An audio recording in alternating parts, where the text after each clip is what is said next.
pick it all up and start again.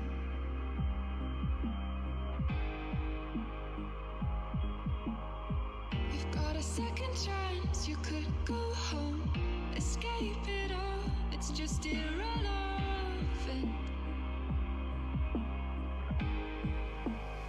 It's just medicine.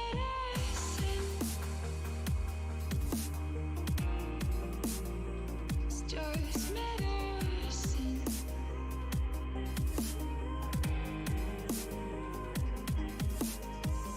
You could still be what you want to, what you said you were when I met you.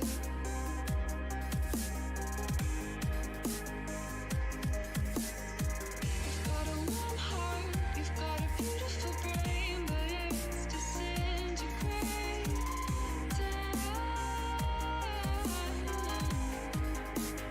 From all the medicine,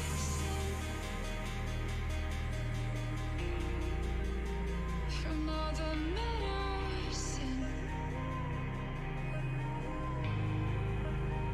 from all the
it's just medicine.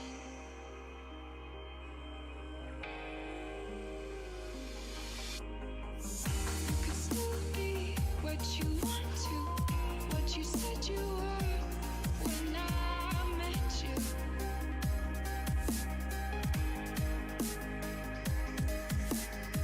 You've got a warm heart, you've got a beautiful brain, but it's disintegrating.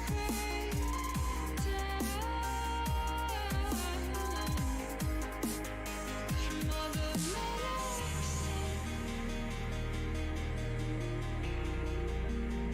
from all the medicine, from all the medicine.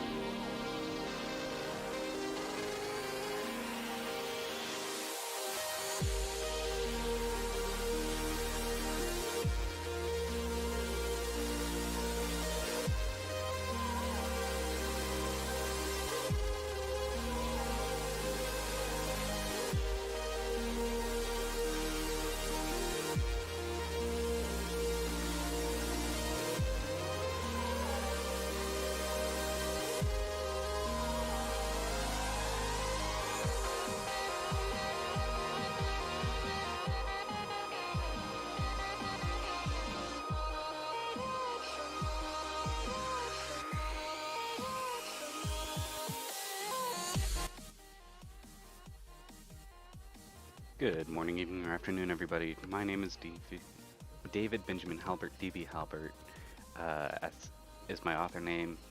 Author of Black the Name, Black the Burden, both available on Amazon. And today I'm continuing my journey in learning Pathfinder, and then using it to tell a story for the live stream, which I only decided this a couple days ago that that's my goal now. I've learned it enough that I feel comfortable I could run the game for my friends and family, but now I kind of I'm the type of person that delves really hard into new things, and so I've learned this new system. I want to use it, and they are not ready for me to take over as DM again yet. We're still running my younger brother's campaign in D&D 5e. So what we're going to be doing is I'm going to be telling a story, writing a story, using uh, Pathfinder 2e as the basis of the rules and mechanics of the world that the story is going to take place in. So to do that, we need a team. We need, uh, unlike a traditional novel, uh, more like where you have one protagonist and they're the only main character and everyone else is a side character to them. Instead, we need a team. We need a group of characters that are all the protagonists, uh, as that's how a game functions. So, kind of like Lord of the Rings or The Hobbit. You know, those things that spawned a lot of the concepts that are in the game we're playing. All right. So, as we had done yesterday, we'd gone uh, with the mechanical build of our problem child, the problem, our goblin, tinker alchemist. Uh, we haven't done our inventory yet. That's mainly because uh, we're going to take care of all of that at the end. We also have the heart. So this is uh, the character that functions mostly on their heartstrings and will generally be the one that, if it's not because of a problem created by the problem child, the group will generally follow the heart because they have to do it. It would be wrong if they didn't follow through with what they're looking to do. So, continuing on, we have our BFG, our big friendly guy. This is the character that will be used to help. He's the main protector. Uh, he is large and intimidating enough that a lot of people don't try to fight him. They'll avoid him, and he can use that imposing presence to handle situations peacefully. But he also, in a D&D game, you need someone who can take a hit. So that's going to be this character. His characters are raw muscle. So let's get into it. As always, numlock. As always, we start with 10 and everything, and then we choose our ancestry. So ancestries. Uh, Again, I'm avoiding the longer-lived ones. So I'm gonna avoid the dwarf, elf, and gnome that live long lives. And that again is for personal reasons. I personally feel that a story that involves them, they feel more like the reason they're being taken is for statistic reasons rather than for story purposes. I feel that story-wise, you either are the character that doesn't fit within the criteria of being long-lived and having those stories, or being the character that is different from the party. So if everyone else is a short-lived race, the long-lived character suddenly is the odd one out and makes the story less conducive to itself. Whereas The other way around can be true as well, though less likely. Because if the story is focused on a group of long-lived characters, that means the story they're in probably has some history to it, and that generally will mean the short-lived character is without information that the other characters have, or should be, until they tell that short-lived character. The other way around, though, you have to think, well, it makes a character feel more like a side character, an NPC. If they were living such a long life, being fine, doing nothing really, and then suddenly this intrepid group of short-lived characters comes along, and now we are going on a world quest to become legendary superheroes. So, I like the idea of longer-lived characters for campaigns that have a lot more downtime than the general campaign, where it takes them years upon years to get from 1 to 20, as compared to the normal situation where you're dealing with a character going from 1 to 20 in a little over a year. That's generally how things are. So, our so we can look at our classes. For our big bad, our big friendly guy, we have a couple options. We can be a barbarian, a champion, a ranger, or a fighter.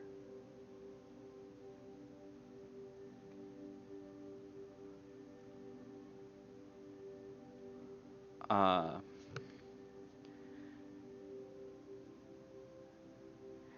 I kind of want to not be fighter, because that's a little too mainstream.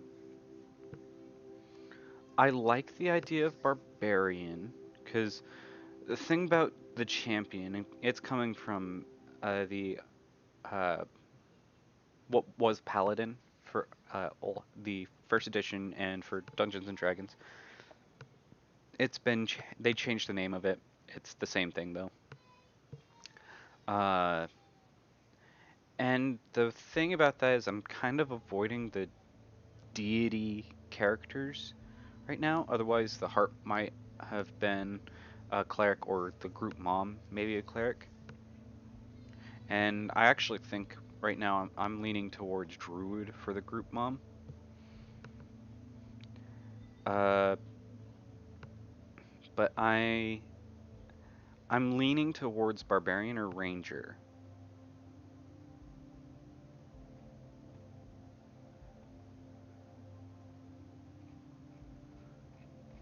Let's look into them a little bit more. If I jump to page 69, that gives us all of our classes and where they are. Barbarians on 82, green, and I'll hop back after I've read through the barbarian a little bit. Alright, so this is how they represent the barbarian in Pathfinder 2e. Rage consumes you in battle. You delight in wreaking havoc and using powerful weapons to carve through your enemies, relying on astonishing durability without needing complicated techniques or rigid training. Your rage Your rages draw upon a vicious instinct, which you might associate with an animal, a spirit, or some part of yourself. To many barbarians, brute force is a hammer, and every problem looks like a nail, whereas others try to hold back the storm of emotions inside them and release their rage only when it matters most.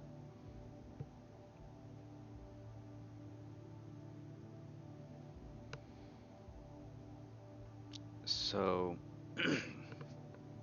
basic, basic same, basically how barbarian has been presented across the years. They brought in the totem-esque advancement that 5e had. which 4th edition had. But still, the Fury is in there. Do I want? Alright. Rage is an action. Tap into your Fury, begin raging for 1 minute. Temporary hit points equal to your level plus your con. So essentially, yeah. I mean, that's not great. Last 1 minute until there are no enemies you can perceive, or until you fall unconscious, whichever comes first. You can voluntarily stop raging. While you are raging, you deal 2 additional damage with melee attacks, melee weapons, and unarmed attacks. The additional damage is halved if your weapon or unarmed attack is an agile weapon. You take a -1 penalty to AC and can't use actions with the concentrate trait unless they also have the rage trait. You can seek while raging. After you stop raging, you also lose any remaining temporary hit points from rage and can't rage again for a minute. Instinct. Your rage wells up from dominant instinct. One you learn from traditions or that comes naturally to you. Your instincts give you an ability requires you to avoid certain behaviors. Requires you to avoid certain behaviors. Grants you increase damage and resistance at higher levels. It allows you to select a feat tied to your instinct. For more information, instincts are on page 86. And then you have your barbarian feat. So page 86, instincts. So you have animal instinct, dragon instinct, fury instinct, giant instinct, spirit instinct. Okay.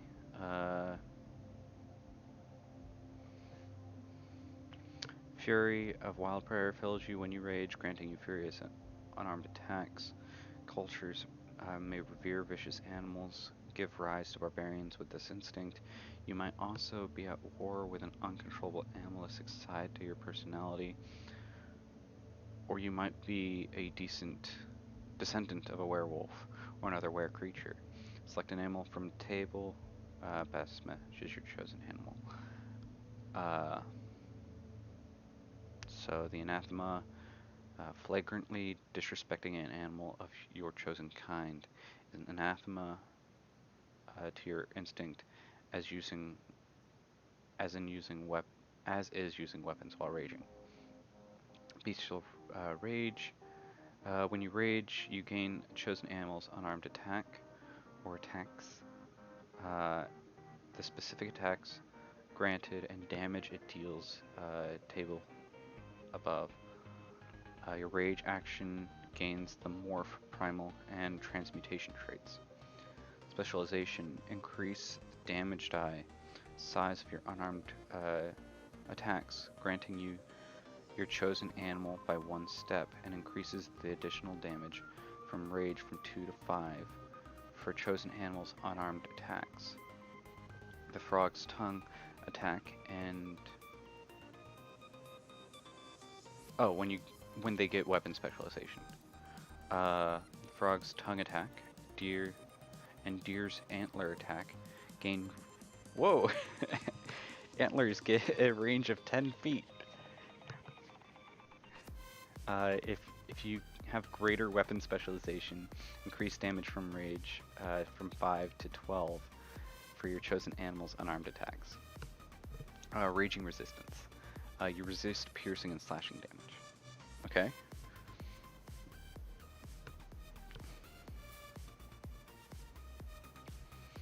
Dragon instinct. You summon the fury of a mighty dragon and manifest incredible abilities. Perhaps your chosen culture reveres draconic majesty, or you gained your connection by drinking or bathing in a dragon's blood, or after watching a marauding worm burn your village. Select the type of dragon from the table. Distinct dragon instincts to be your instincts dragon type. Chromatic dragons tend to be evil and metallic dragons tend to be good. That's the same as before.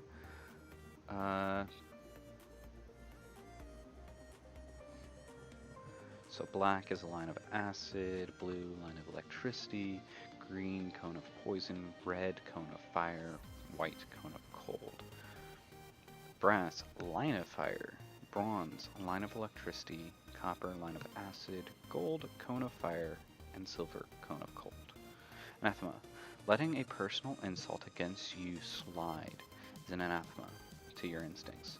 Choose whether your character respects or abhors your dragon type. If you respect it, defying such a dragon is an anathema. If you abhor it, failing to defeat such a dragon you come across is an anathema. Do I want dragons to be a big part of this campaign? I'm not sure yet.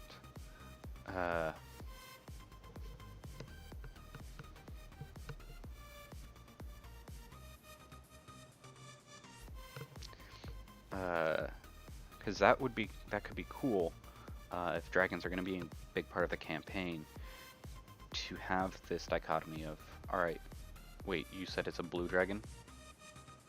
Look, my friends, I know I'm not normally the one who takes lead or pushes us in any direction, but this we must do. Or at least I must do. If you don't want to come, you don't have to. But I will slay that dragon. Dragon Rage, instinct ability. While raging, you can increase the additional damage from rage from 2 to 4 and change its damage type to match your dragon's breath weapon instead of the damage type of your weapon or armed attack. So essentially, when you rage, your weapon bursts into an energetic with the energy type. Damage type of your weapon or armed attacks. If you do this, your rage actions gain the arcane and evocation traits, as well as the traits matching the damage type.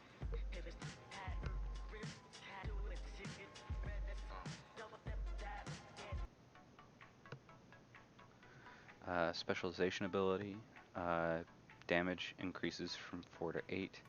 You have greater weapon specialization, increases from 8 to 16. Why is that different?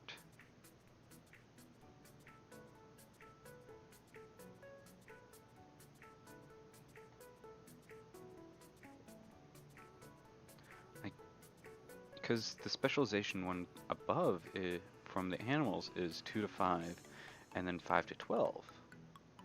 Why 2 to 4, and then 4 to 8, 8 to 16?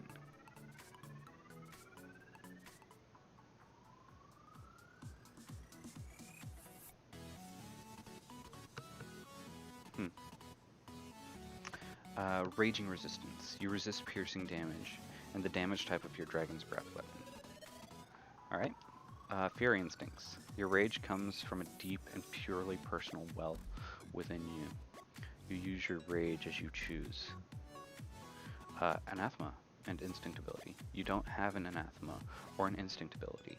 Instead, you gain an additional first level barbarian feat. Woohoo! I like the feats. Specialization ability. Increase your additional damage from rage from 2 to 6. If you have a greater weapon specialization, instead increase the additional damage from rage to 12. So why is dragons different? Oh, and the next one is a giant, increases it to 18. And raging resistance. You resist physical weapon damage, but not physical damage from other sources, such as unarmed attacks. That's interesting. Okay, giant instinct. Your rage gives you raw power and the size of a giant. This doesn't necessarily mean that you revere giants. You might scoff at them, or even aspire to slay them. You could instead seem like a giant to other people due to your exceptional strength and larger-than-life emotions and ego. Failing to... Big friendly giant? Guys, this might be it. Anathema. Failing to face a personal challenge of strength is an anathema. Ooh. Titan Mauler. Instinct ability. You can use a weapon built for a large creature if you are small or medium, both normally and when raging. If you are not small or medium, you can use a weapon built for a creature one size larger than you. You gain access to one weapon one size larger than you, and any weapon type otherwise available at character creation.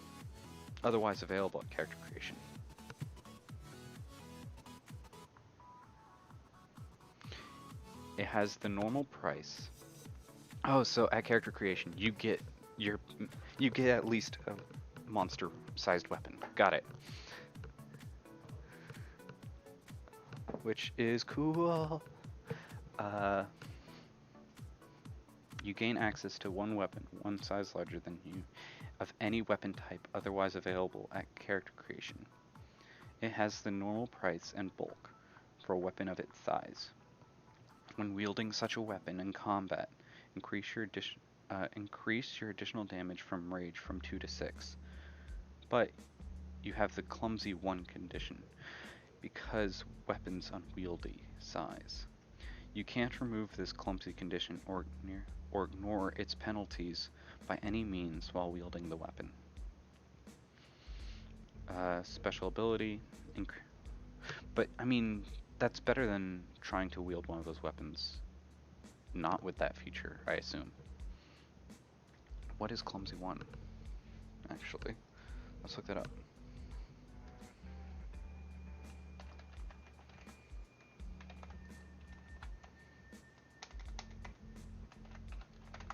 Clumsy. Okay, so Clumsy...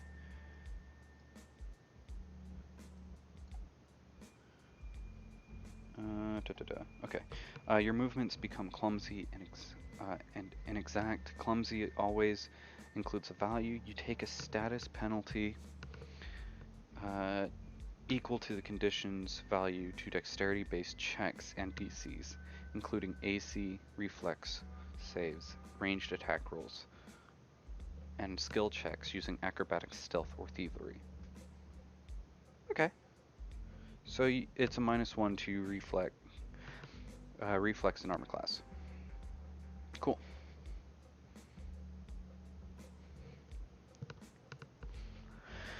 Well, and acrobatics, stealth, and thievery. Increase rage with larger weapons from 6 to 10. Increase your with greater weapon specialization 10 to 18. Rage resistance. You resist bludgeoning damage and your choice of cold, electricity, or fire. Chosen when you gain raging resistance. So choose once, keep it forever. That one.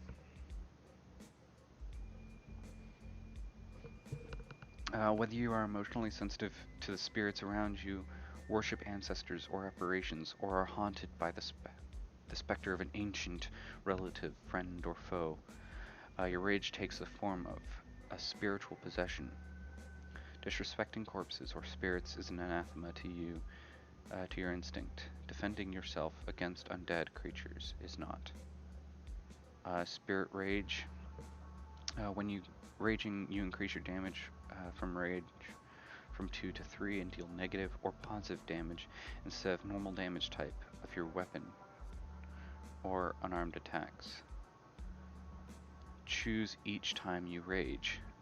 If you choose to deal negative or positive damage, your weapon or unarmed attack gains the effect of the Ghost Touch property rune, which makes it more effective against incorporeal creatures, and your rage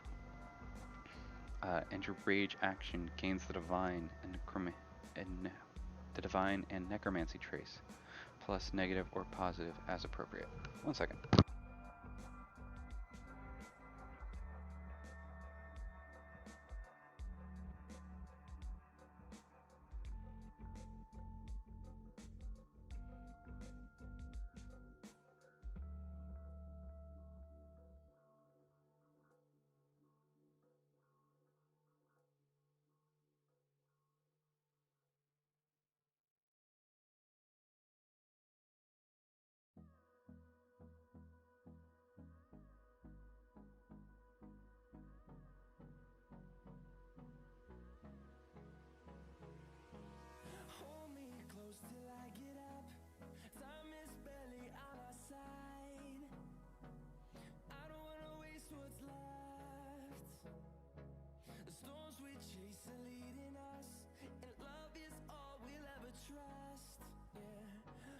And I'm back. Sorry about that. All right. So we are uh, specialization, increase the damage. Uh, Raging resistance, resist negative damage, a as well as damage dealt by the attacks and abilities of undead creatures, regardless of the damage type. Interesting. So I think if we do go barbarian, because we're deciding between for our big friendly guy, either barbarian or ranger. I think if we do go barbarian, either fury or giant make the most sense.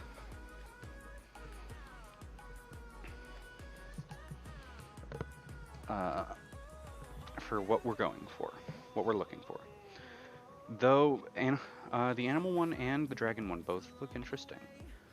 More interesting than I thought they would. Okay. And here's the big thing. This character's going to most likely be human, probably half-orc. So, I can see if you go human and don't go half-orc, because I could do that, and went fury, we could have 3 barbarian feats, first level feats, which would be, which is a lot. Acute vision, visual and sensor. You gain dark vision while raging. Meh. Moment of clarity. You push back your rage for a moment in order to think clearly until the end of this turn. You can use actions with concentration trait, even if those actions don't have the rage trait. Raging intimidation. Your fury fills your foes with fear while you're raging. You demoralize and scare to death. And scare death actions from intimidate skill and the intimidation skill feat respectively gain the rage trait, allowing you to use them while raging. As soon as you meet the prerequisites for the skills, skill feats intimidate, glare, and scare to death, you gain these feats. Ooh. So free feats, free skill feats, as soon as you meet prerequisites. Raging thrower. Thrown weapons gain all of your rage stuff.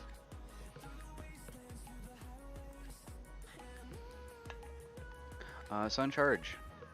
2 actions. With quick sprint, you dash up to your foe and swing. Stride twice. If you end your movement within melee reach of at least one enemy, you can make a melee strike against that enemy. You can use sun charge while burrowing, climbing, flying, or swimming, instead of striding if you have the corresponding movement types. That's good. Ooh, that's good. Here's the thing. I'm not too impressed with the other things, like Raging Intimidation maybe, but this isn't an intimidating character. It's more of his presence intimidates people. So I don't really see a need to go Frenzy to get the extra feat, or to get an extra feat from human.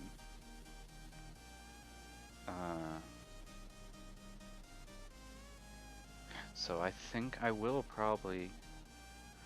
So if we go Barbarian, probably Giant, Instinct, and Sun Charge as our feat. That being said, the other option is Ranger, because I've already played a fighter in 2E for a combat. Not very long, but I got the feel, and it feels too standard. And this group is nothing but standard. Hello.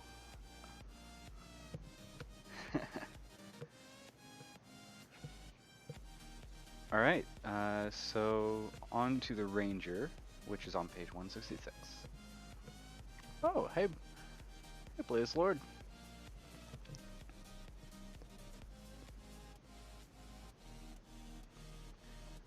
So 167. So, you guys are can tell me, do you have any preferences towards your towards Barbarian or Ranger as the quote-unquote tank of a party. Making characters to tell a story with, and we've already got 2 characters done. We have the Problem, which is Goblin Alchemist. We have the heart of the group, Halfling Bard. Now we're working on the BFG, Big Friendly Guy. Someone who's imposing and intimidating in presence, but is the type of person. Okay, no, I understand not tank. The warrior. It's the idea of someone who can take a hit while also forcing enemies to at least be aware of their presence. The person who tries to stop enemies from getting to the back line.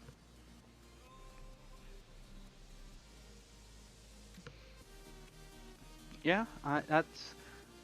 But barbarians can take a hit really well, but so can. That's the thing is rangers. Basically, you can know that the class has the potential to be the warrior, the tank of the party, if their hit points are the 10 plus. Definitely barbarian.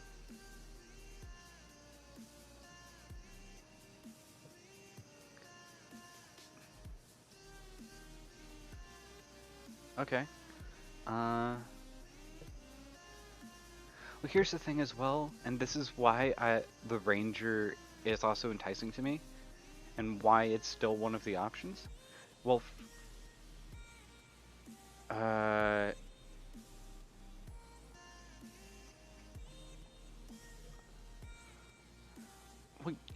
the ranger could have a beast companion, is the thing.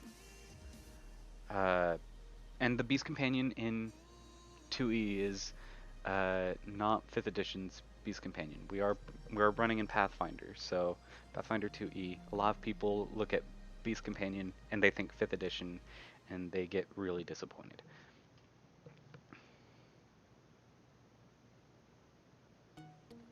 But one of the things that surrenders barbarians a little bit is they tend to not be armored. That's why fighters, while they don't take a hit quite as well, they don't get hit as often.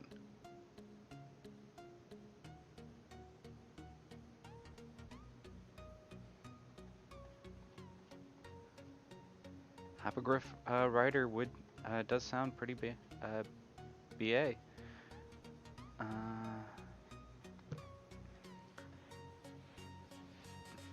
So what does a ranger get at level 1? What is the thing that defines the ranger? And then I'll make the decision. Hunt prey. You designate a single creature as your prey. Focus your attacks against that creature. You must be able to see or hear the prey. Or you must be able. You gain +2 circumstance bonus perceptions to seek your prey, and +2 circumstance bonus rifle checks to track them.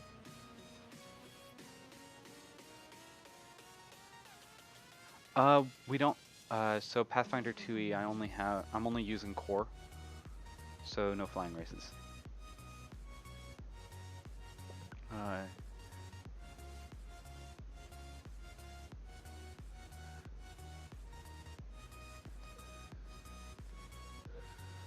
You can have only one creature designated as your prey at a time. If you use hunt prey against a creature, or have one designated, the prior creature loses it. Okay, so it's just a bonus to tracking. Yeah, 2E is very new, so a lot of people who stop by, start throwing out first edition things. I'm like, wait, that doesn't exist. Not in 2nd edition. Like, Oracle isn't a thing yet. I'm sure at some point, a lot of the 1E stuff will be updated, but no, we're doing 2E.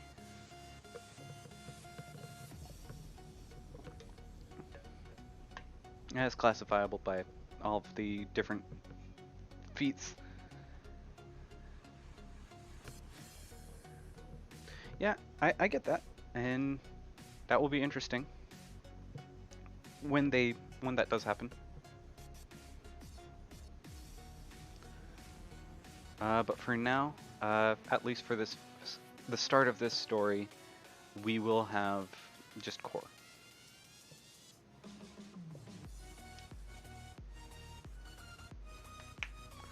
Uh, Hunter's Edge. You have trained in countless hours to become a more skilled hunter and tracker, gaining an additional benefit when you hunt prey. Flurry. You are trained to devastating flurry when you do multiple attacks against your prey. 3 instead of 5. With an agile weapon, or 2 with an agile weapon on your second attack against them instead of 5, and 6 instead of 10 on your third attack. You have trained to aim precision. Aim for your prey's weak spots. First time you hit a hunted prey around. You also deal 1d8 additional piercing damage. Precision damage increases the damage you already deal using the same type, but ineffective against creatures that lack vital organs. Oh, we're doing all things at level 1. I'm starting a long-term story that I'll be telling on stream with Pathfinder 2e as the mode. The canvas? No, more like the paint. The medium. The median is Pathfinder 2e. But I'm a self-published author, and I felt something I wanted to do.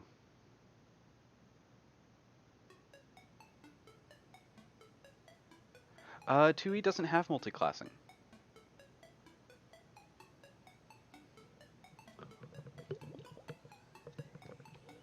It has archetyping,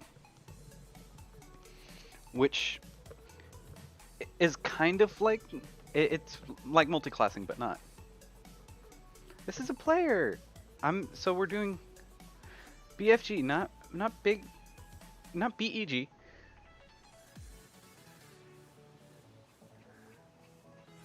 Well, it's not multi-classing in the same sense as older editions.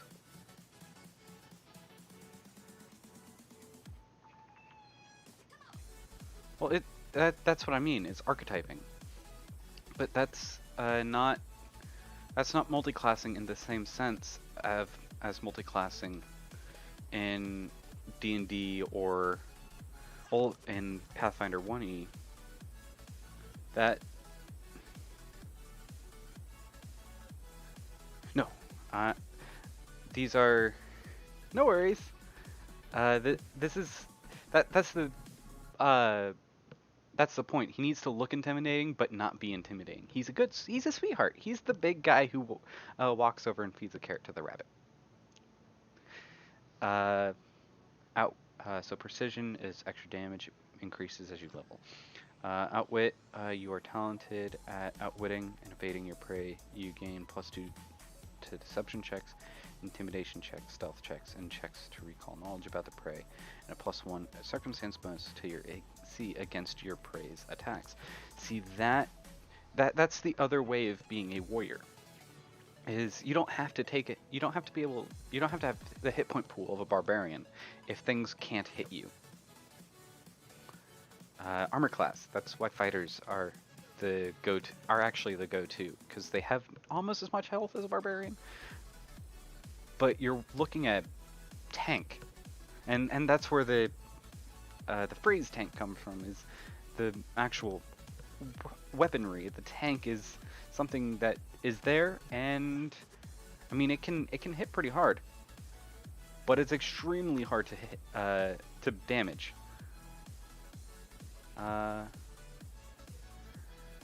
So ranger feats, animal companion, great. Crossbow ace. You have deep understanding of crossbow. When you're wielding a crossbow and use hunt prey or use interact reload your crossbow. You gain a +2 circumstance bonus to the damage roll on your next strike with that crossbow. And the crossbow is a simple crossbow. Also increase the damage die size for one attack by 1 step. You must make the attack before the end of your next turn, or these benefits are lost. Hunted shot. You take 2 quick shots against the one you hunt. Make 2 strikes against the prey, then with the required weapon. Ranged weapons with reload 0. If both hit the same creature, combine their damage with for the purpose. Okay, that apply your multi-attack penalty for each strike normally. That is insane. That means you could potentially get 6 attacks in a round. I mean, you'd be looking at ridiculous minus to your hit. Monster Hunter.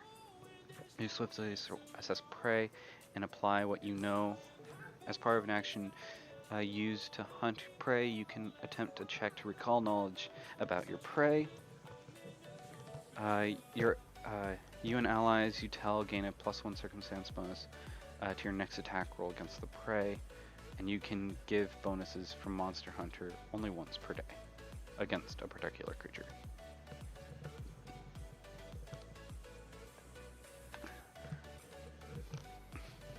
See, and you guys were like, barbarian all the way. Straight barbarian. And I wanted to see this stuff because I knew conceptually that a ranger character could fit the symmetry within a party that a big friendly guy does. You just gotta make him a big imposing figure. Because, I mean, the rest of the party are a halfling, a goblin. Twin takedown. You swiftly attack your hunted prey with both weapons. Make 2 strikes against your hunted prey, 1 with each of the required weapons. You are wielding 2 melee weapons. If both hit the same hunted prey, combine their damage for the purposes of resistances and weaknesses. Apply your multiple attack penalty to each strike normally. So this is the dual wielding version of hunted shot. This is the melee version of the range. That's insane.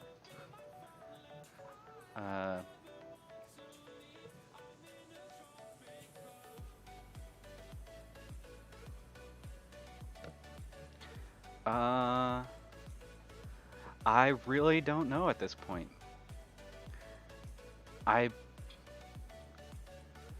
Yeah, the barbarian's cool too, though.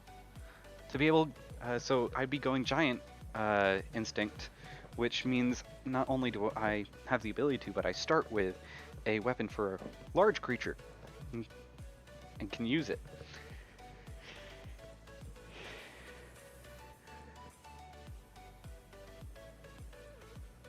When I see tank, I always think of the quintessential. Before I adjust my thinking and expand it, I always think of the quintessential knight in shining armor. You have images of the party of 4. There's a reason the party of 4 is a fighter, cleric, rogue, wizard. Each of those characters is the quintessential. That is the character that fills that role to the best. The other characters mix and match the roles a little bit. So I'm just gonna flip a coin.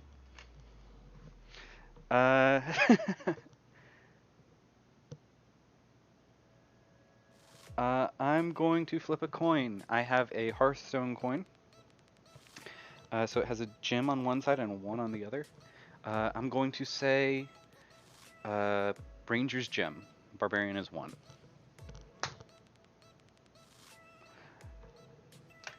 Barbarian it is.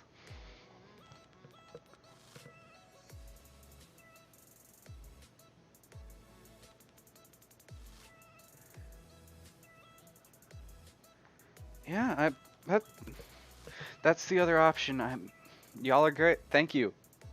Do a bit of both. So now I need to hop to the archetyping section, the multiclassing section, and see which one I want to be dipping for.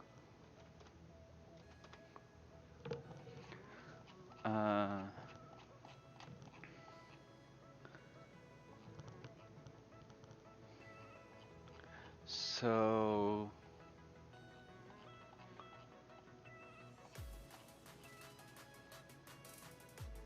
multi-classing a barbarian.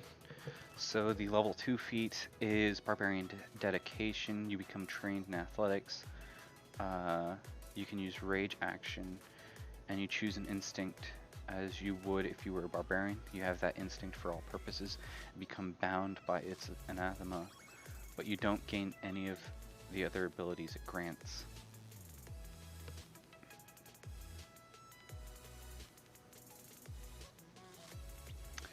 Special, you cannot select another dedication feat once you have gained 2 other feats from the barbarian archetype. Right, to help limit the complexity of characters. Then at level 4 you can either get resilience,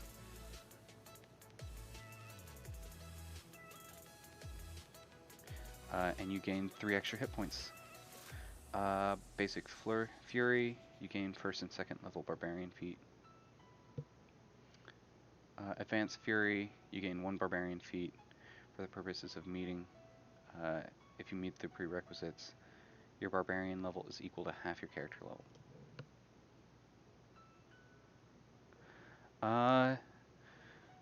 So choose an instinct as you would. You gain that instinct for all purposes and become bound by it. So does that mean, but you don't gain any of the other abilities it grants? Does that mean you don't get the weapon specialization from it, or the resistance, or do you also not get the bonus to the rage?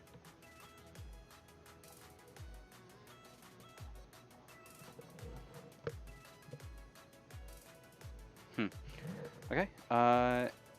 Whereas the ranger,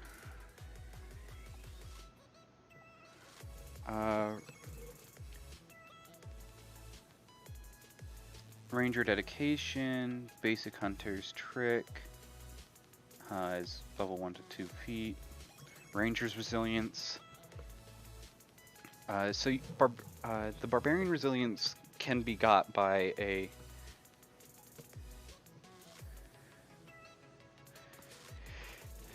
that's something I'll have to look up. Advanced hunter's trick, 1 ranger feat for the purpose of mean. Master spotter.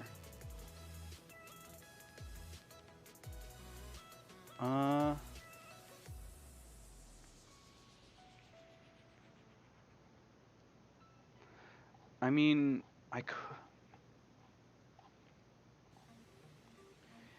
need to look at how Beast Companions work, because I kind of like the idea of getting the Beast Companion, but being mostly a barbarian.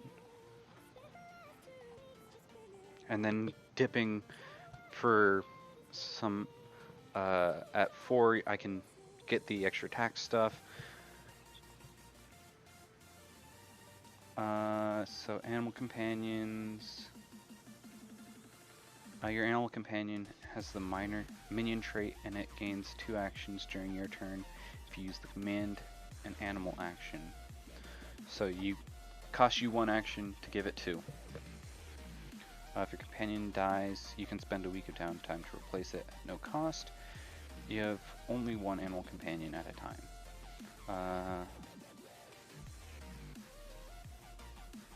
proficiencies, your animal companion uses your level to determine its proficiency bonus. Its trained animal companion begins with the base ability modifiers +2, +2, +1, -4, +1, +0. Each type of its own strengths.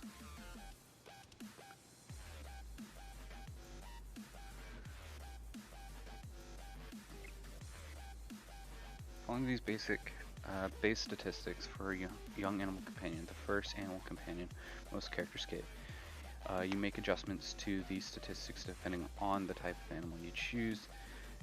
As you gain levels, you might make further adjustments as your companion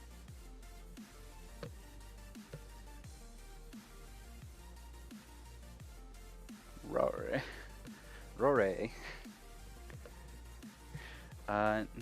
Nimble animal companions, savage animal companions, mature animal companions. To advance a young animal companion to a mature animal companion, usually a result of one of your class feat choices. Increase its strength, dexterity, constitution, and wisdom by 1. Increase its unarmored attack damage from 1 die to 2. From 1d8 to 2d8. And its proficiency rank. Alright,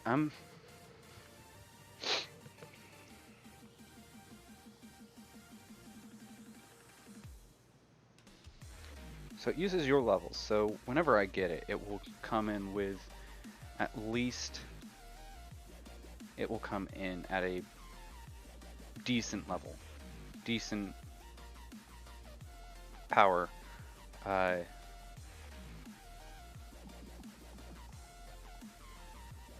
So I'm thinking,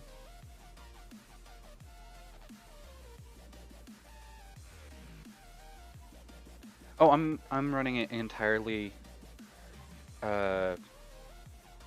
rules as written.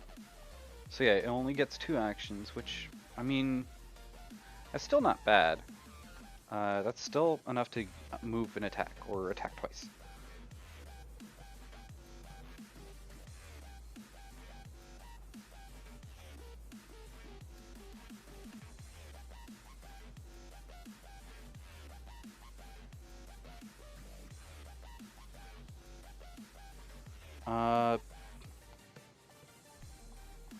So I'm thinking Barbarian with a Ranger dedication.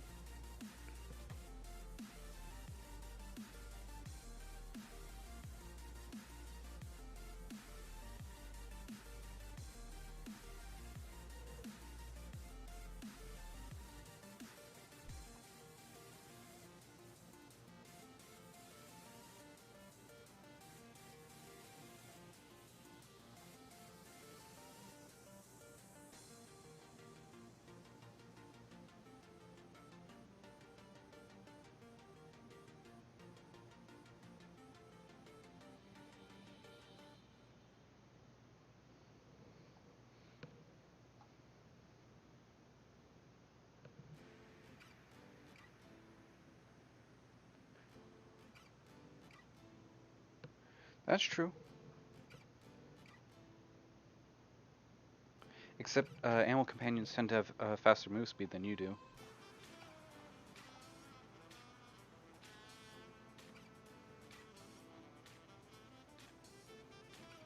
But yeah, I'm gonna go ahead and go Barbarian at first level, which is what this character is. Alright, so that tells me that information. Now actually build the character. Okay, so first thing we do, we choose our ancestry. I've already decided on human, but didn't want to go half orc within that human for this character. Make him a little bit larger, a little bit more brawny. What does half orc do to human? Half orcs.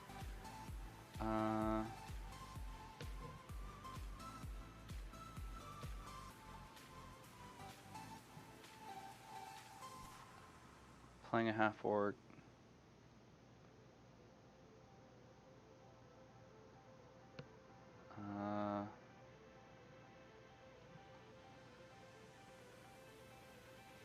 So half-orc heritage.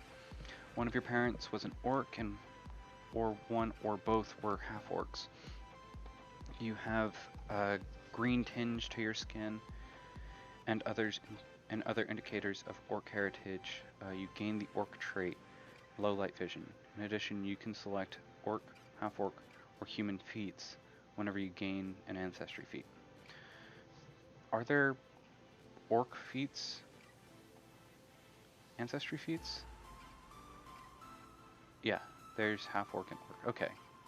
Okay, so they do have some in here. Cool. So yeah, let's do that. I know we could go versatile, which is cool and all, but let's go human, half-orc.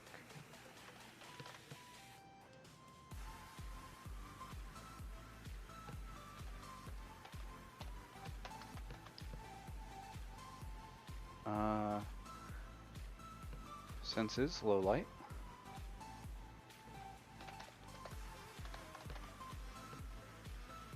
Traits, we get orc,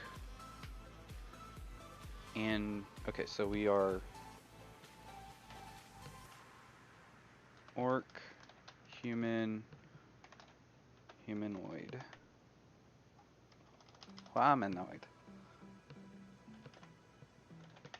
humanoid, level 1, let's do that. Alright, speed, humans are 25, size, technically medium, but this is a big boy.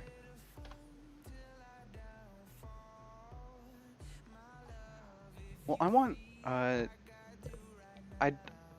the bestiary, so I do have, for my purposes, a creature sheet as well.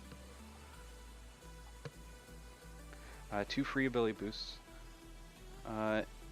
And one of the reasons I made this is so that I can break down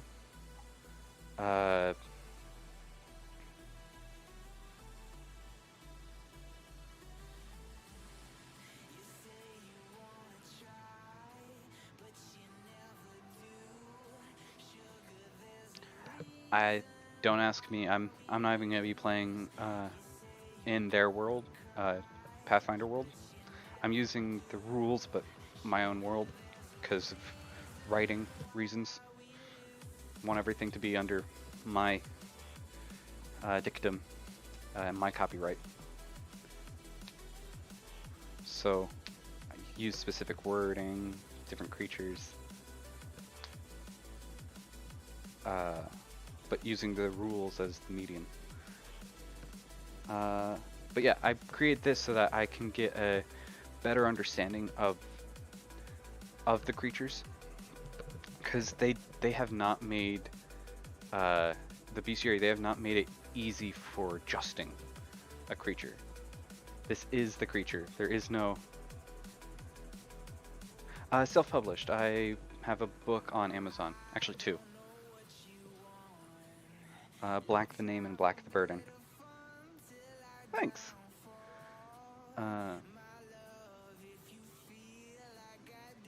So half-orc, that is on page 56. Insert comment. And this is the primary reason why I made this sheet. Yeah, the automation is fun, but it's better to have all the information still as compact as available on the normal player character sheet, but to then be able to mouse over it and have that information at hand. Thank you. I mean, it's not really a congratulatory thing when you're self-published, because that's basically saying, hey, no one wants to publish my book. I'll do it myself.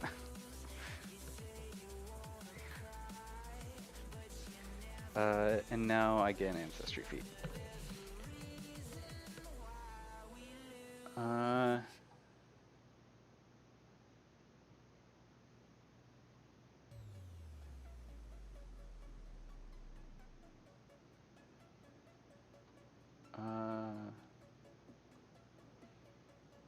well, there's natural ambition, but I'm going barbarian, and the barbarian rage stuff isn't.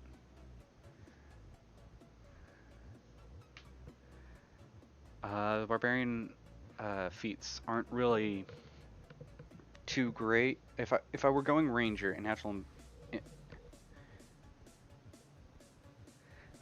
thank you. I get that. Natural ambition would be great for going ranger because then you could take up have your pet and uh, one of your fighting styles.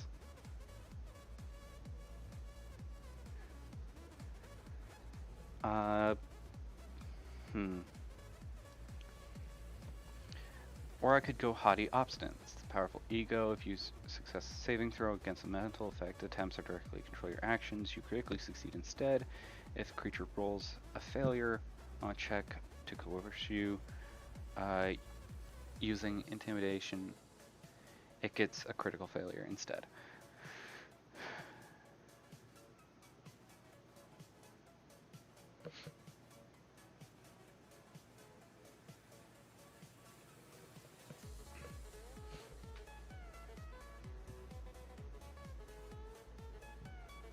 Hmm.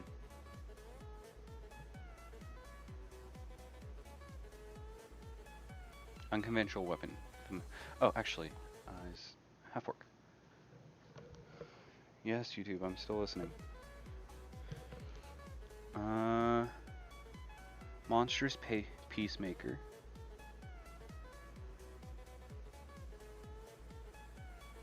No, these characters are all coming from a small town.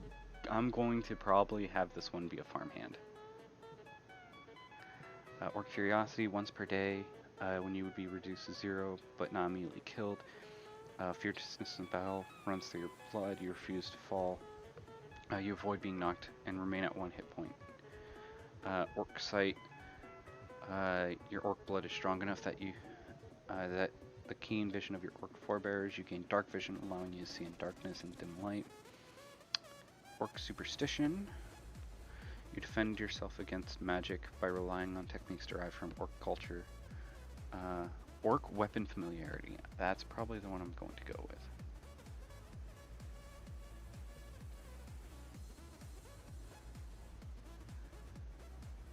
Do you talk down the bad guys? No, not necessarily. It's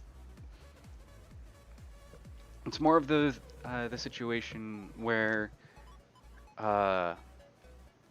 this guy will be cool. He's not gonna hurt you if you don't hurt him. But as soon as you put his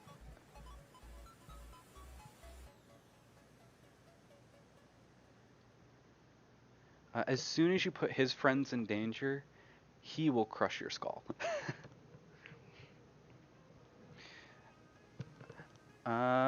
Let's go Orc Weapon Familiarity. You train the Falchion and Great Axe. In addition, you gain access to all uncommon orc weapons. For you, martial orc weapons are simple, and advanced orc weapons are martial. Sure, let's do that.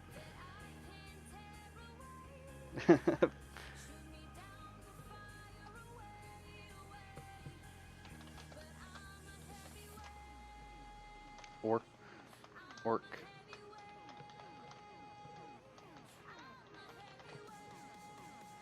And that's on page 59.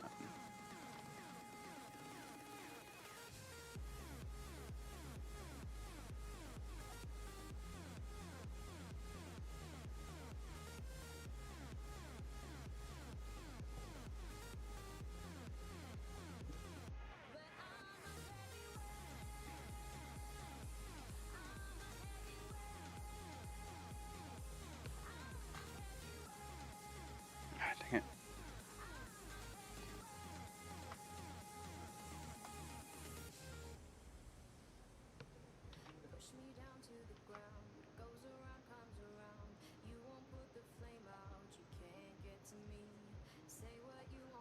Okay, and human ancestry health is 8, correct? Yes. I get 2 strength and constitution.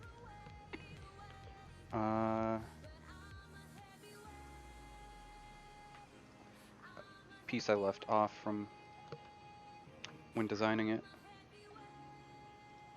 And I'm not saying that I won't redesign this, because there's, this feels a little too spread out, a little too,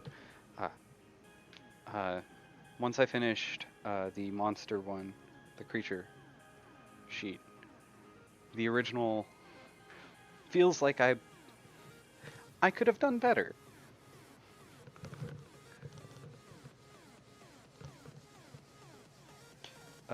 Like this section right here, I could put that directly under name. Because that's, yeah. And then use this as this column.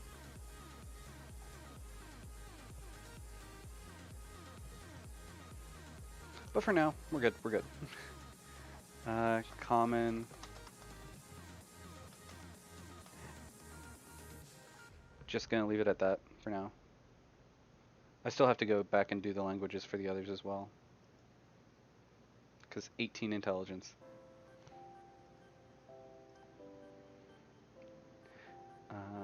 Alright. After that, got those two. What else do I? Nothing. Okay. Alignment. Chaotic neutral.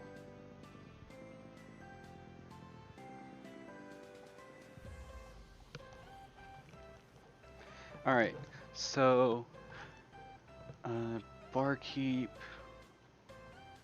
bounty hunter. I mean, they're a small town group, so bounty hunter not necessarily. Farmhand, hunter.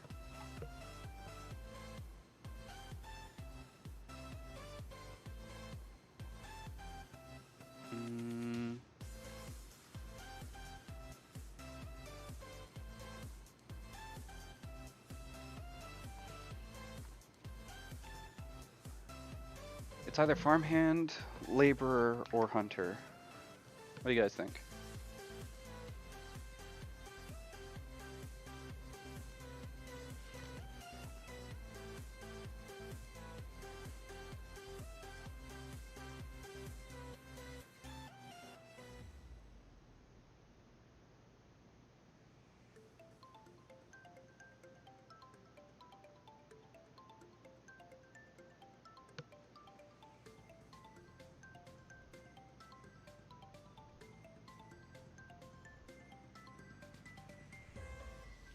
He's closer to neutral. He's mostly closer to true neutral. But actually, I'll figure it out. I might take the chaotic off. Oh no, he's not like. So it's farm hand, and it's not like a major farm. It's you work in the fields type of thing. It's a small town. It's subsistence farming. It's not commercial farming.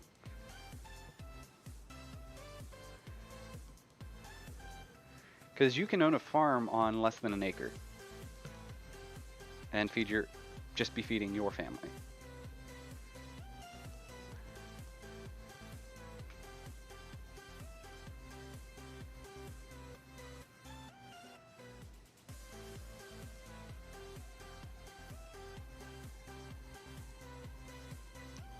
So farmhand it is.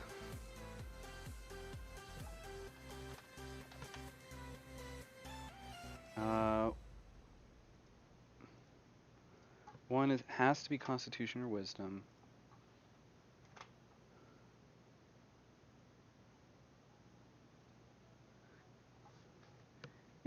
owning animals is still valuable, but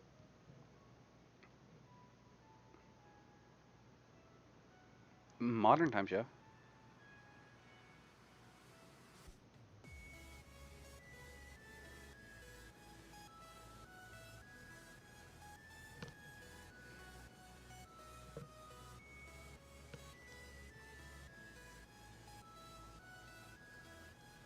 Untrained in athletics or farming lore. And farming lore. So athletics, 2 there. This is what I like. The automation. Now that I am trained, my proficiency is my level. Haha. Farming lore.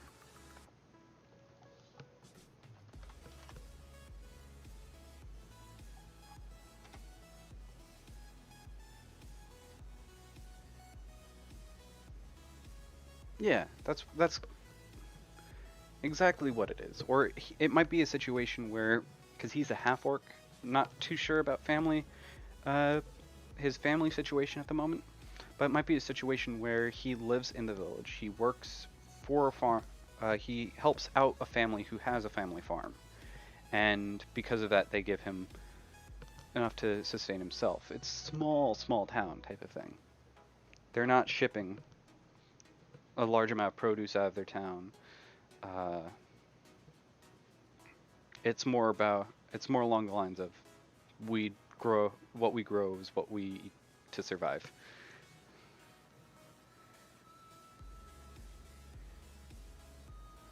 Not sure about that at this moment.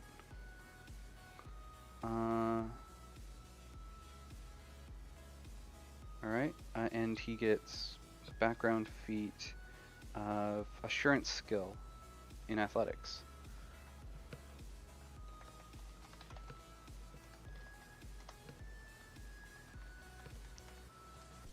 Essentially take 10. And I'll find out when I get to the feat section. Class, I'm going barbarian.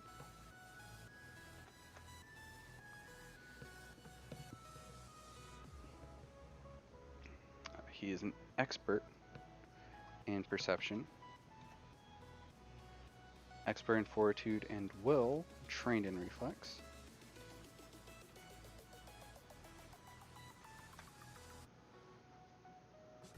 Gains a bonus to strength.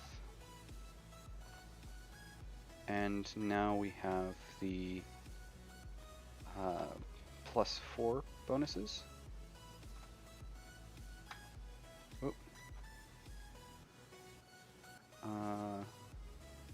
Leave that as 10. There we go.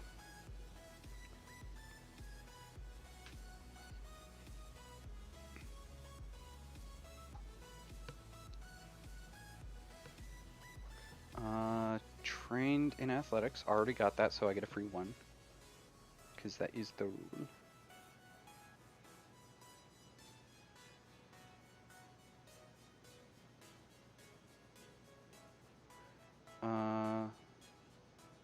So let's do our free 1 as survival.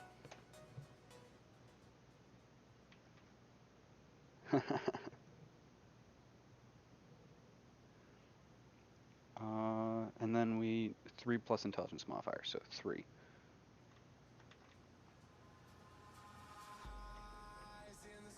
I mean, it's always good to have acrobatics. 1.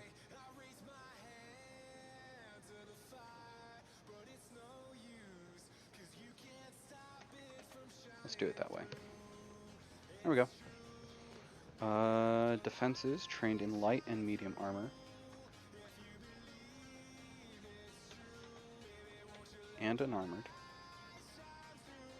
Trained in simple and martial. The fighter starts with expert. Man. Trained in class DC, but not worried about that right now. Because that literally is strength. Strength mod plus dex plus... strength mod plus level plus 10. Okay, and... we get... scroll down. We get Rage. It's also going to go down here because this is actions. One action. Page 84.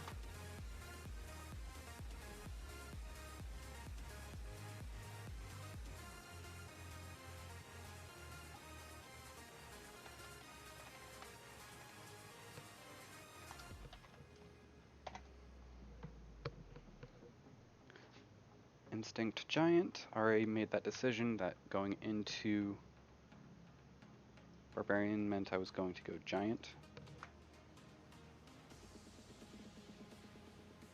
Insert comment. Pull this over here. Make it large enough that it actually fits something.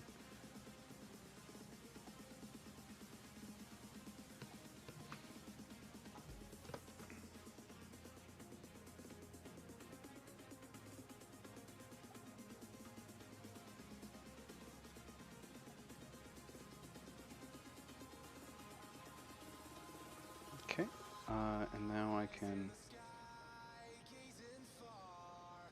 take this. Now that's been put in, because I can't just copy a comment.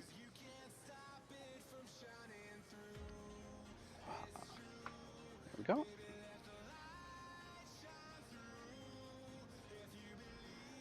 Start thinking of ideas for the group mom. I'm thinking Druid. The person who, and by group mom,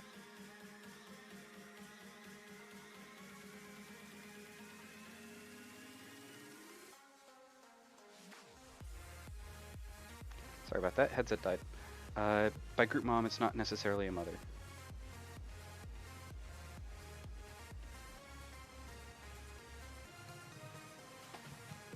Right?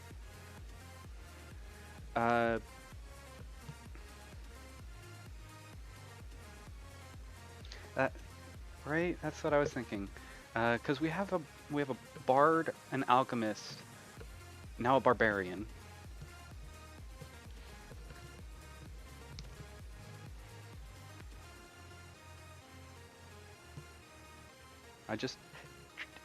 Druid felt right. So the point of a group mom is they're the one who keeps people on, keeps the group focused. Because we're dealing with a goblin alchemist, a halfling bard, and a lovably stupid barbarian.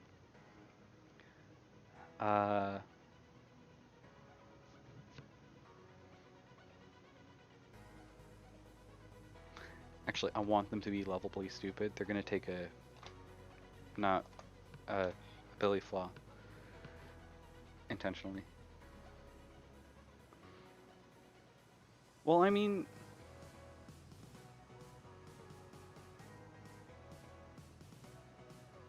so yeah, it's the group mom's job to be like, all right, guys, I know you want to do that, but we kind of have to.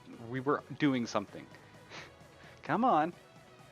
A champion would could work. That kind of would put a lot on the, not a lot, because it put half the party on the front line. A wizard could work as well, or a sorcerer. Because group mom is mostly a personality, but you're not looking at. We don't want. We're also not trying to cross toes here.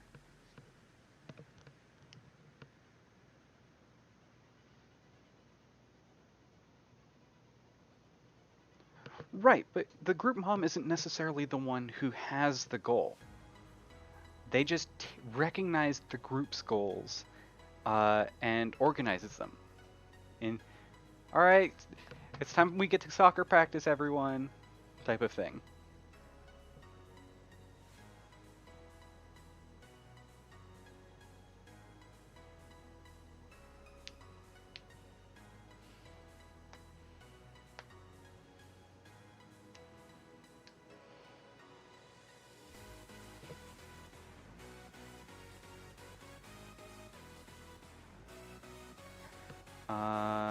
barbarian feats. So first let's write down what Instinct Giant gives us.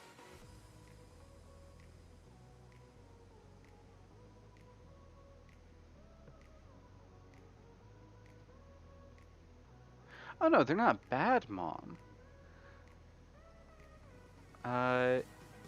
It depends on.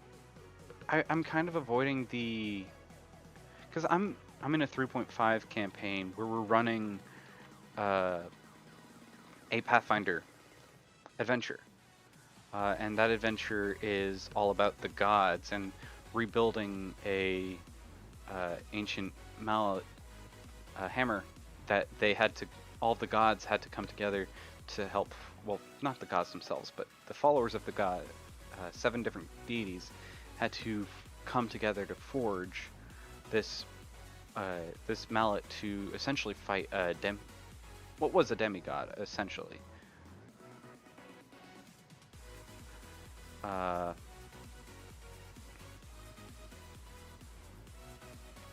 So I'm kind of avoiding the god aspect.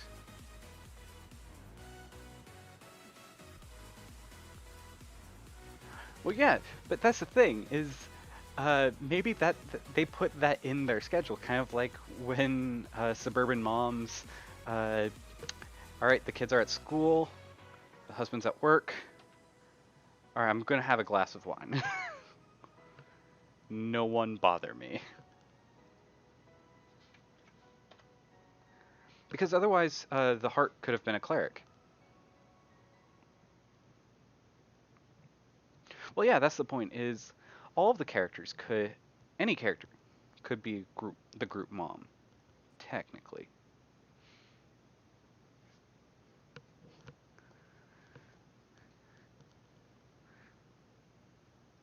But one of the reasons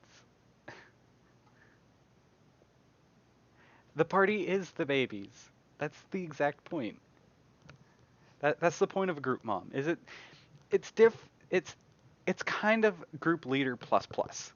Uh, it's a group leader, but also when all of your party is a bunch of chaotic dipshits.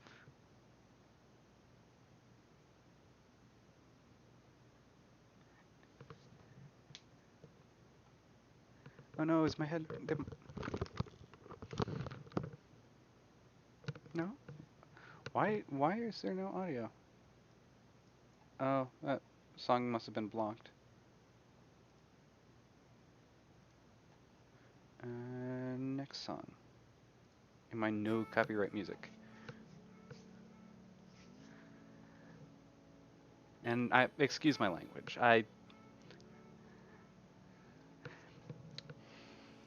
But yeah, that's the point. Is the group mom is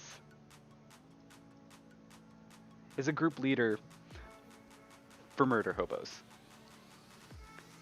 Rather than, and it's the person who directs the chaos.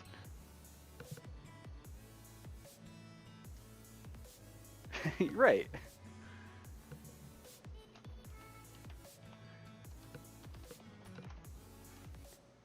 And this ability makes barbarian, definitely makes the barbarian like worth it. A double move and an attack for the cost of 2 actions instead of 3.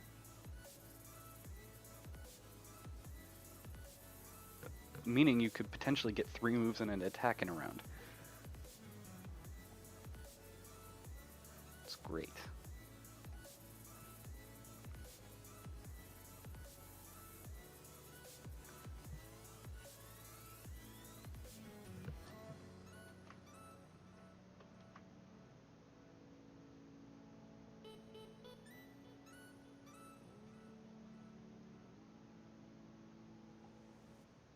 Oh, I didn't put down a reference page for the other one. 8.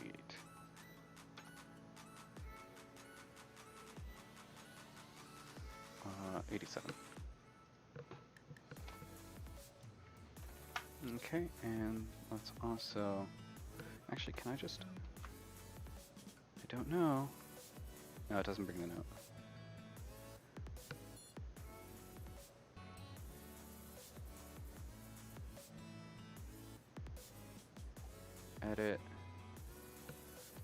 it from here.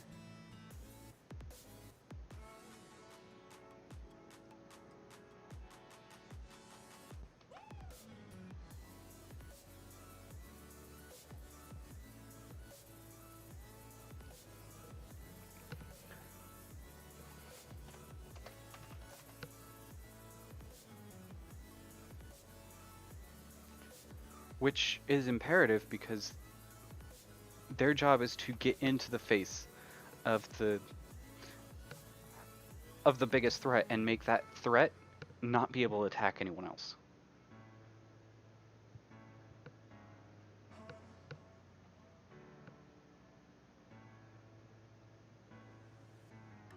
Oh, it's not a bad thing to have a party of frontliners. It's also not bad if you have the tactics to have a party of backliners. If you have a party of backliners, you never have to worry about shooting into the front line.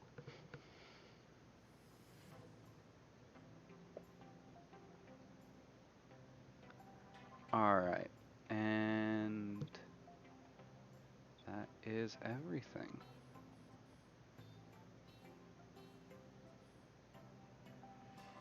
Ah, so there's their attack of opportunity. You keep pace with a retreating foe. Because AOs, I was shocked to find this. AOs are not just something you can do. It has to be from a class feature.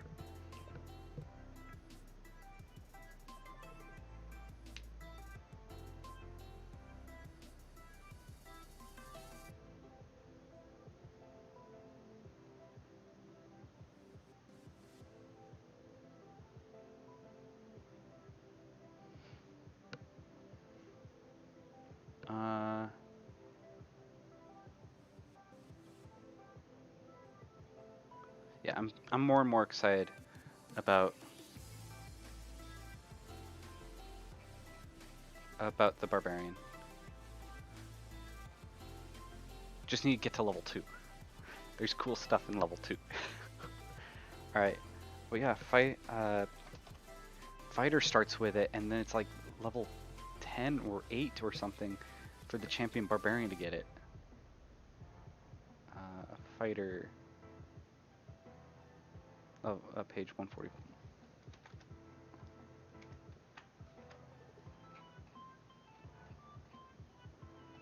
So that was strange to me.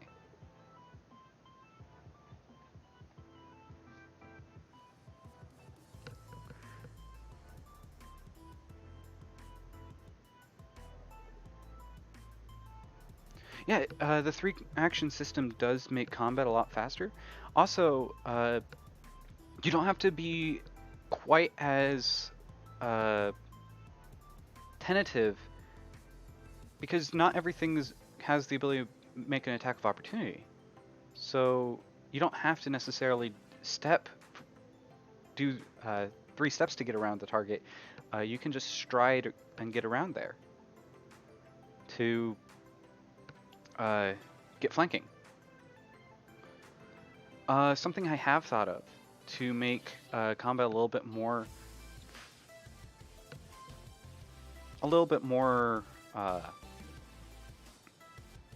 interesting, to say the least, a little bit more chaotic, would be not only rolling each round for initiative, but having everyone roll 3 separate initiatives, and you get one of your actions by that initiative. And if you don't spend it, you get 2 actions by the next time one of your initiatives comes up. And if you don't spend those, you then have 3 actions. This means that actions that take 2 actions take longer to get to be able to use. Like spellcast, a lot of spells are 2 actions minimum.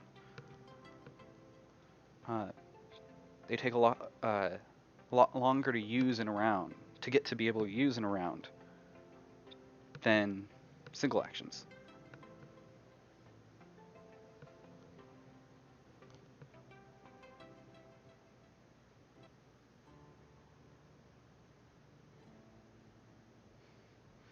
Yeah, I can definitely see that being like, I want all of them.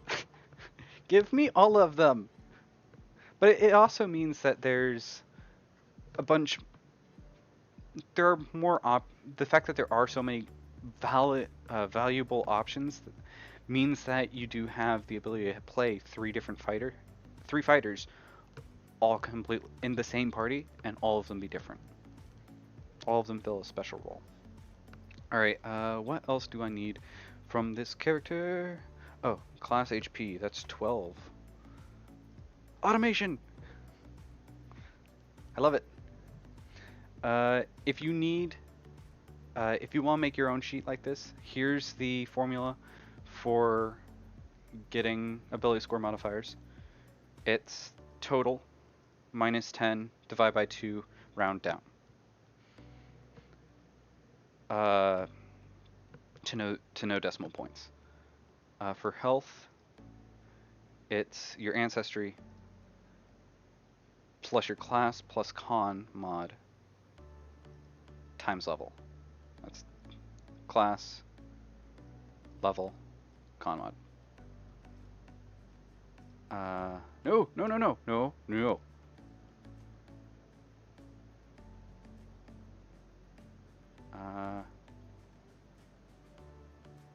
There. Okay.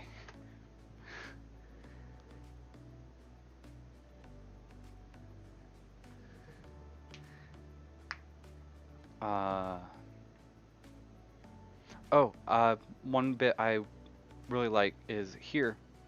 I have an if statement, and that is if the dex cap is greater than, so no, I think I have it backwards. I think this is the uncorrected one. Oh wait, no, no, this is correct. So if the dex cap is lower than the dexterity, you use the dex cap. If otherwise, you use dexterity. Okay, on to, because I'm doing equipment later or off stream, that's boring. The conceptualizing of the character is more fun than going shopping, level 1 shopping. But this character will actually, this character I want to, because they get a special weapon. They get a large weapon that they're able to use, because they went giant. So I want to get a large orc weapon, because I went with the feat that gives me orc weaponry. So, where? Let's just jump to the beginning of the book so I can table of contents. Oh, that's right. Table of contents isn't great for Paizo stuff. 270. Oh, I mean, it's not bad. It's especially since they added it in the kits. You can just go with that and you're likely to have pretty much everything you need. So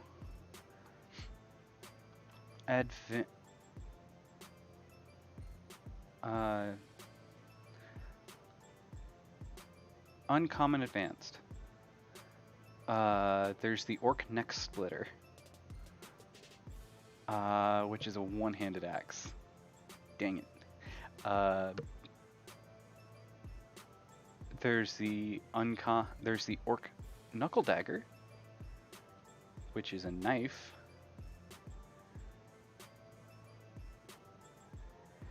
Forceful and sweep. More dangerous as you build momentum. When you attack with it more than once on your turn, the second attack gains a circumstance bonus to damage equal to the number of weapon damage dice. And each subsequent attack gains a circumstance bonus to the damage equal to double the number of weapon damage dice. Ooh, restream. Thanks.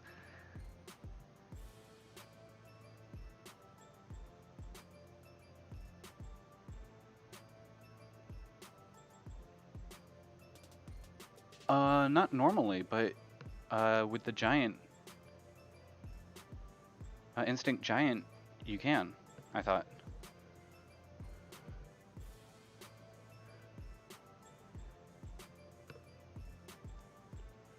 Let me hop back to read this out. This alchemist section, keep going.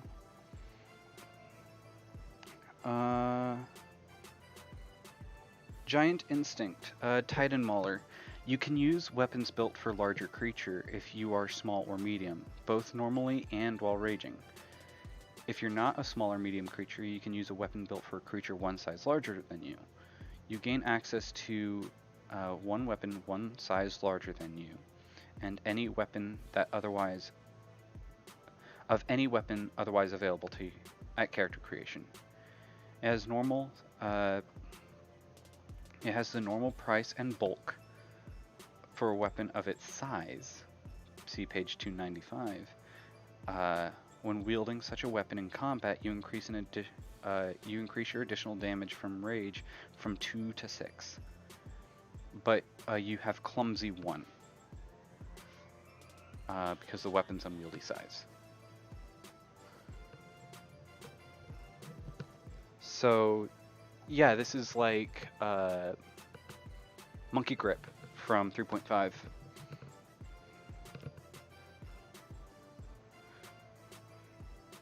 So, hop to 297.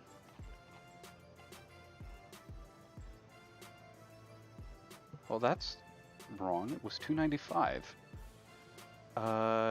Bulk conversions, a large is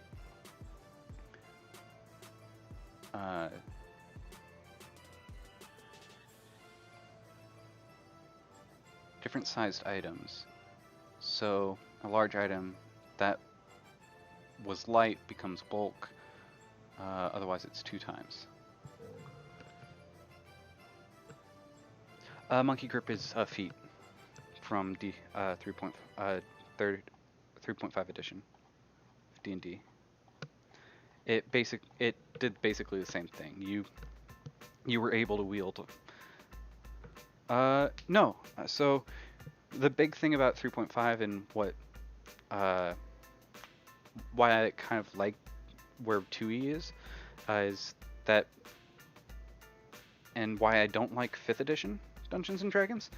5th edition feats are optional, variant on the rules. In 3.5, you got a feat from a list that, and anyone could take any feat if they met their prerequisites for it. And you got one at 1st level, 3rd level, and every 3rd level after. Fighters got an additional feat at 1st level, 2nd level, and every even level. But yeah. So the feat system that Pathfinder has was derived from that. So you had class features, and then so you have your class features, and then also feats. As you can see, same thing applies. Now you have class feats and class features.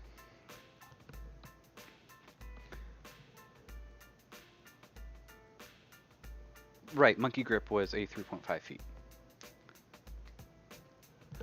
So anyone could essentially have the ability to use a larger weapon. My paladin in my the game I told you about, I plan on going with Monkey Grip so that I can walk around with a large longsword instead of a medium-sized longsword.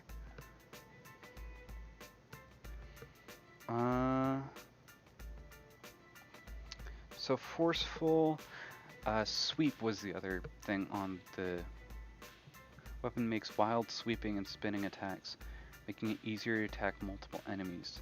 When you attack with this weapon, you gain +1 circumstance bonus to your attack roll if you already attempted to attack a different target this turn. Okay.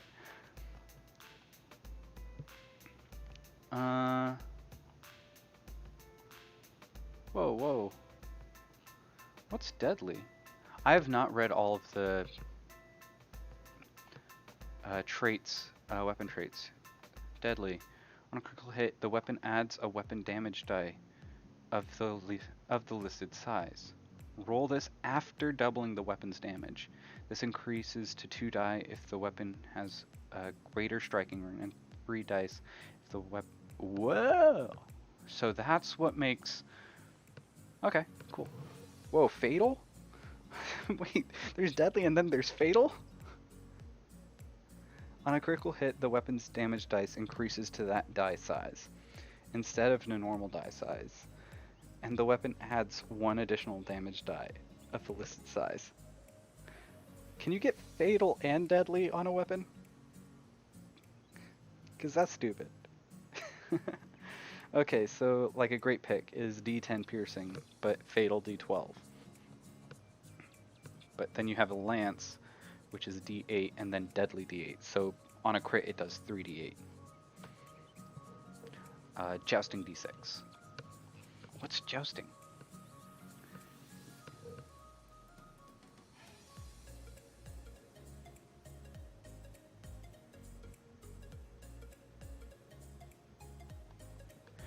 No, there's not any orc weaponry that's two-handed. It sucks.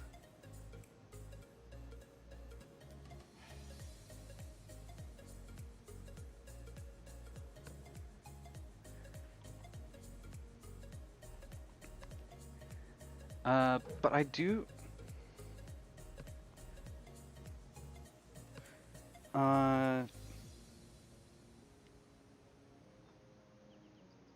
So you're suggesting greatsword. That has versatile piercing. Meh. Where's the great axe has sweep.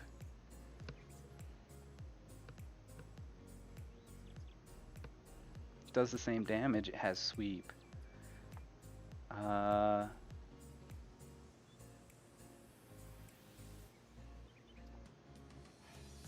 Maul has shove. What's shove do? You can use this weapon to shove with an athletics skill, even if you don't have the free hand. This adds the weapon's item bonus to attack rolls as an item bonus to athletic checks.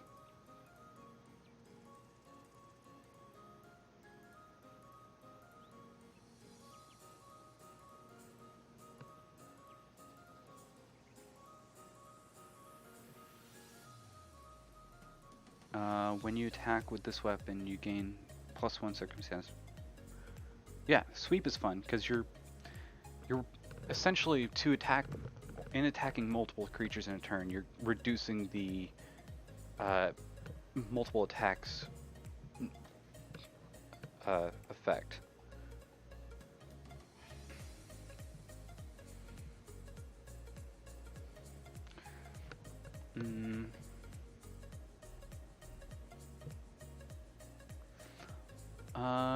Otherwise, I mean, could go Falchion.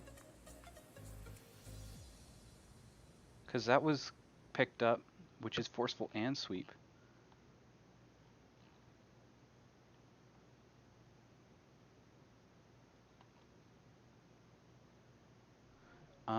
Becomes more dangerous after it's built more momentum.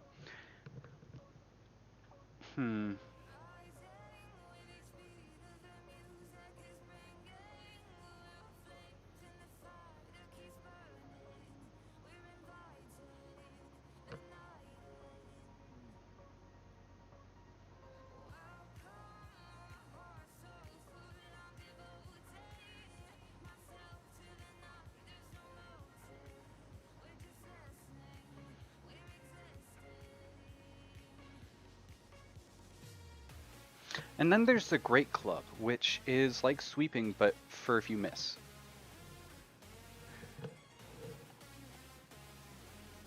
You use your momentum from a miss attack with this weapon to lead into your next attack. After missing with this weapon on your turn, you gain a +1 circumstance bonus on your next attack with this weapon before the end of your turn.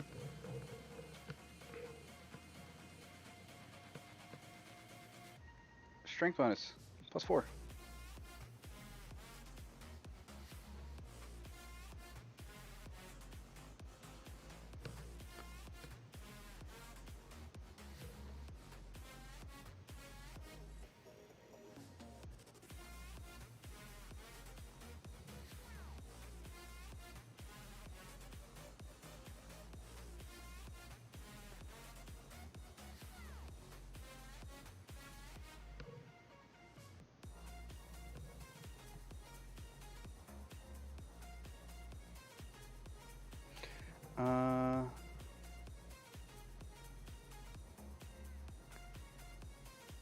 I mean, there's Scythe. Or a War Flail.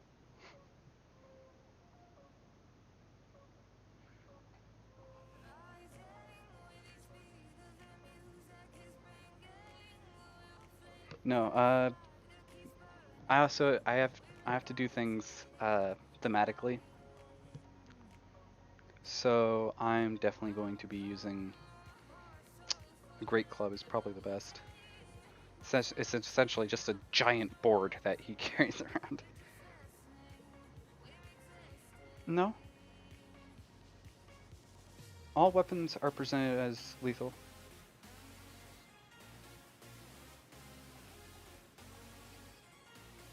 Unless club means something. No, just mean critical specialization effects. The club, you can knock people around.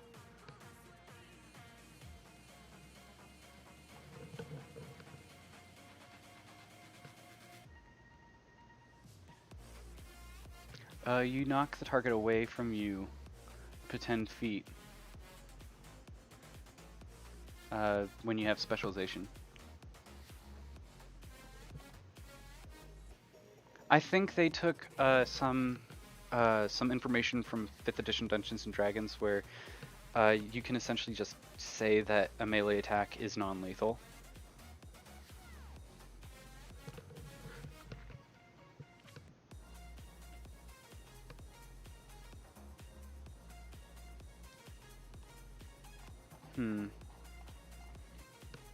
I mean, he's a farmer, so a scythe could make sense. And that also gives the trip property.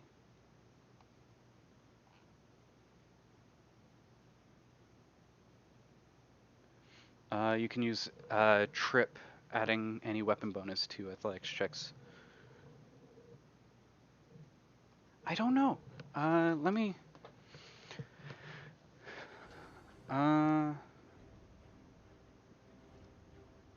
Pathfinder 2E, non-lethal damage.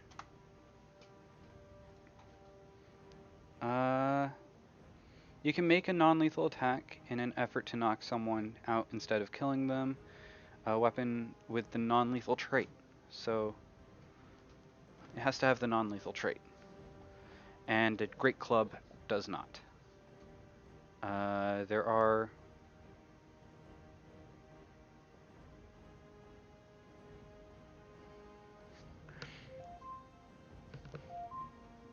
One second.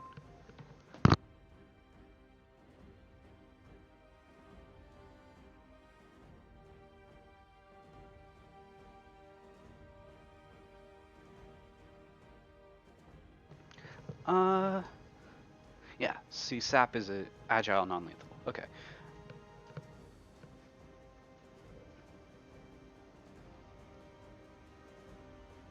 Yeah, it's Deadly Bonk. It's a D10 backswing shove.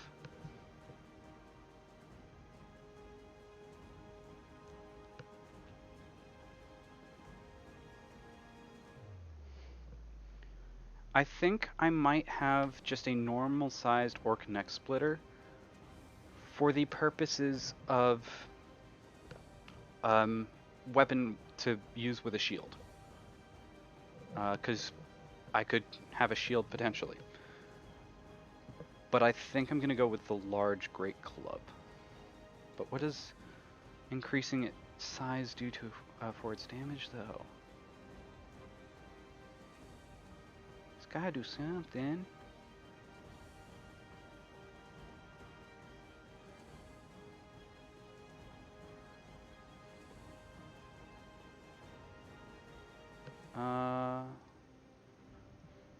Pathfinder 2E. Weapon size.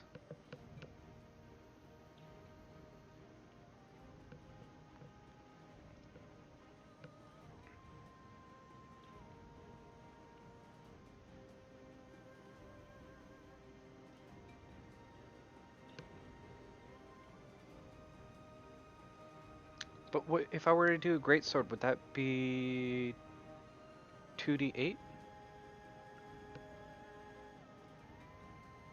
Oh, just so it's plus 2 circumstance bonus to damage rolls after a d12. Okay.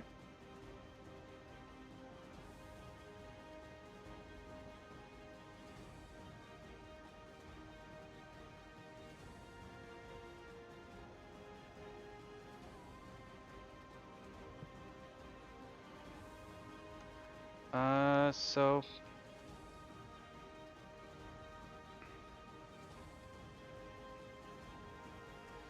does increasing its size increase its cost? I think I remember it's supposed to.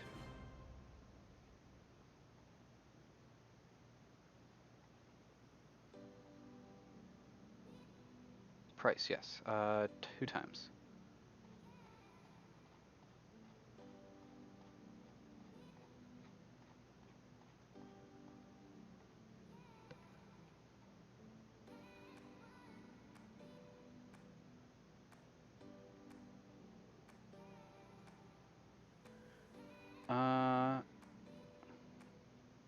Or at least that's what the enlarge spell does, but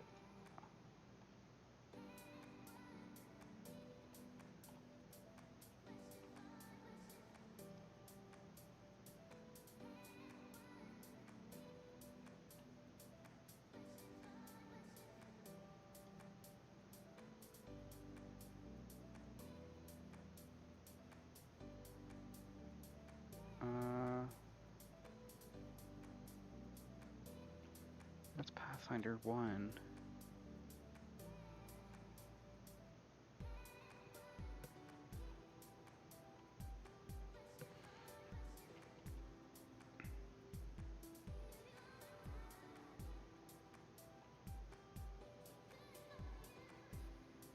No, that's Pathfinder 1.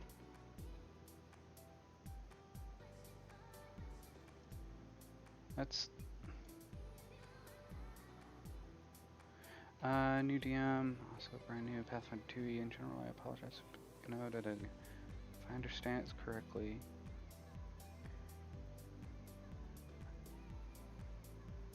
the ability correctly, it gives him a +6 damage when he's raging.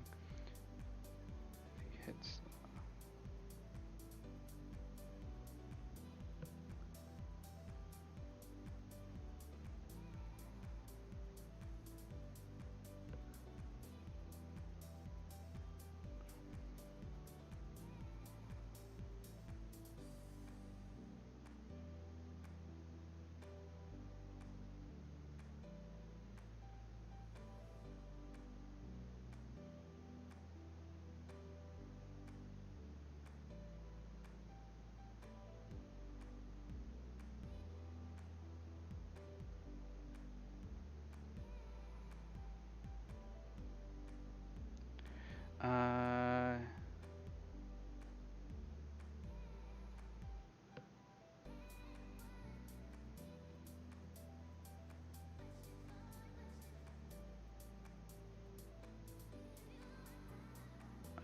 Ask Mark?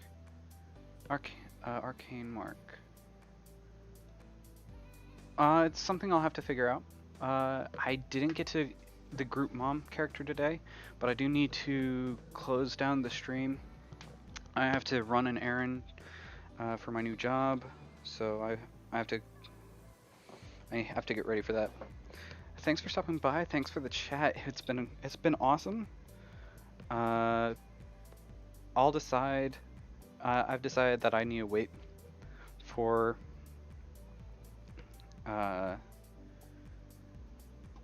for the to do equipment. I'll be streaming tomorrow though. Talk to you later.